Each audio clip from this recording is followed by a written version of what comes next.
The following was recorded by John Lothe and is intended for educational purposes. This recording is not to be sold or distributed for sale. If you wish to support the work and publishing of these recordings, please visit the John Lothe Patreon page. If you come across these recordings anywhere else without my expressed support, and find that they are requesting donations for presenting this work to you, you will not be supporting the creator by doing so. This is just a friendly warning to anyone who may fall prey to predatory practices I have come across recently.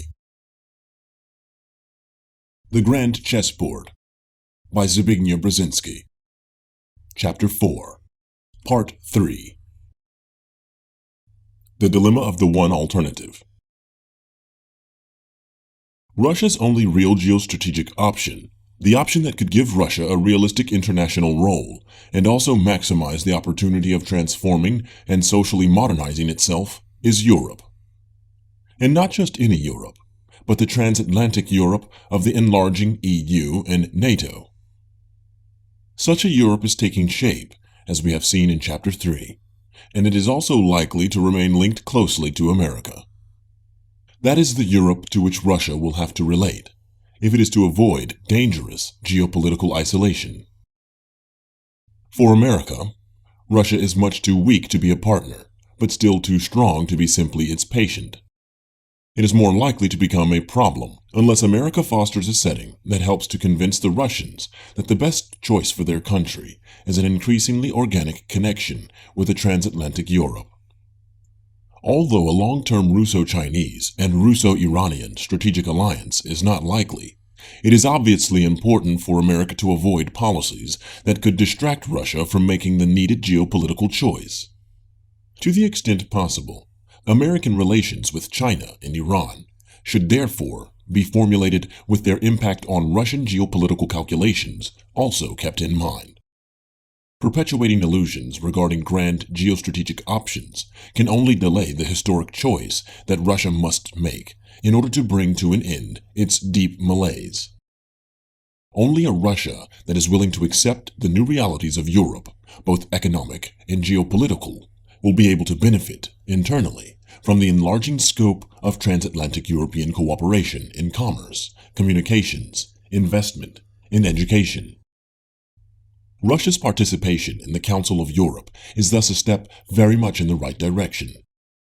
It is a foretaste of further institutional links between the new Russia and the growing Europe. It also implies that if Russia pursues this path, it will have no choice other than eventually to emulate the course chosen by post-Ottoman Turkey, when it decided to shed its imperial ambitions and embarked very deliberately on the road of modernization, Europeanization, and democratization. No other option can offer Russia the benefits that a modern, rich, and democratic Europe linked to America can. Europe and America are not a threat to a Russia that is a non-expansive national and democratic state. They have no territorial designs on Russia, which China someday might have, nor do they share an insecure and potentially violent frontier, which is certainly the case with Russia's ethnically and territorially unclear border with the Muslim nations to the south. On the contrary, for Europe as well as for America, a national and democratic Russia is a geopolitically desirable entity, a source of stability in the volatile Eurasian complex.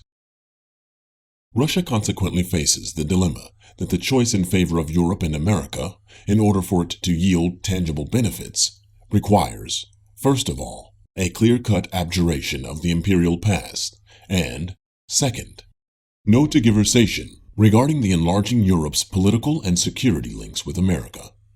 The first requirement means accommodation to the geopolitical pluralism that has come to prevail in the space of the former Soviet Union.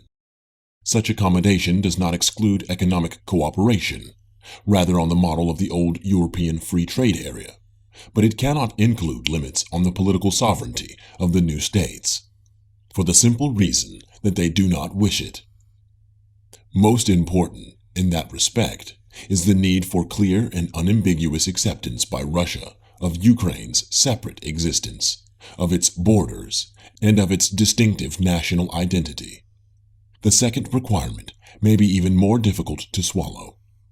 A truly cooperative relationship with the transatlantic community cannot be based on the notion that those democratic states of Europe that wish to be part of it can be excluded because of a Russian say-so. The expansion of that community need not be rushed, and it certainly should not be promoted on an anti-Russian theme. But neither can it, nor should it be halted by a political fiat that itself reflects an antiquated notion of European security relations. An expanding and democratic Europe has to be an open-ended historical process, not subject to politically arbitrary geographic limits. For many Russians, the dilemma of the one alternative may at first, and for some time to come, be too difficult to resolve. It will require an enormous act of political will, and perhaps also an outstanding leader, capable of making the choice and articulating the vision of a democratic, national, truly modern and European Russia. That may not happen for some time.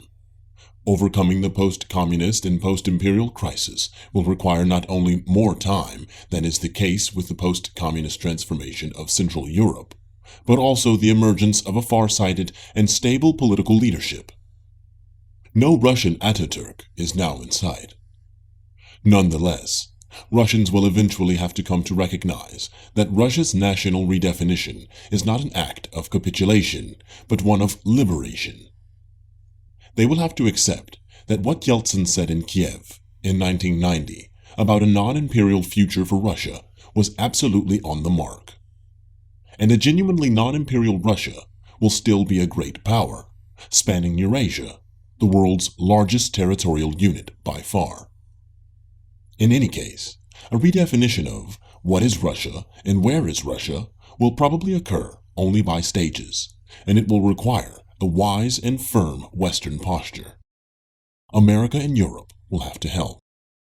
They should offer Russia not only a special treaty or charter with NATO, but they should also begin the process of exploring with Russia the shaping of an eventual transcontinental system of security and cooperation that goes considerably beyond the loose structure of the Organization for Security and Cooperation in Europe, or OSCE. And if Russia consolidates its internal democratic institutions and makes tangible progress in free market-based economic development, its ever closer association with NATO and the EU should not be ruled out.